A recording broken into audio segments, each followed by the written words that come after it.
How to solve Bitlocker recovery key issues on Windows. Hello and welcome back everybody. In today's video, we are going to provide you with a step-by-step tutorial that we can follow up. So let's just dive right into the video and get started in order to fix it. So if the Windows is asking for a Bitlocker recovery key, it means the drive is encrypted and the Windows wants the 48-digit key to unlock it. So what we can do is we can just go over and find our recovery key.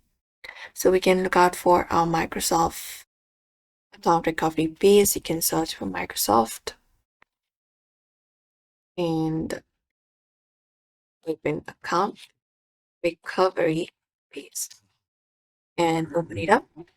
And there you should be able to find your recovery key. Otherwise, you can find it on another device where you have saved it or your USB drive, or ask the person who set up the laptop. And usually key is stored in your Microsoft account if you're signed up with one. So what we can do is we can just go over and sign in into our Microsoft account. Search for Microsoft account and open it up.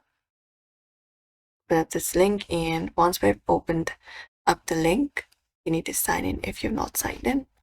And once you are inside here, you can look out for the option called devices, and there you should be finding your Bitlocker recovery keys.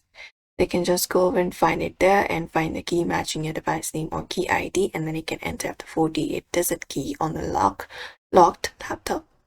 And when you do so, Bitlocker can ask for the BIOS update, DPM changes, secure boot changes, motherboard changes, and many more. So if you know what changes, you can restore your BIOS default and try again. And that's it. You can just go over and follow this method if you want to find it up. So we hope this video was helpful, and give this video a like and subscribe for more.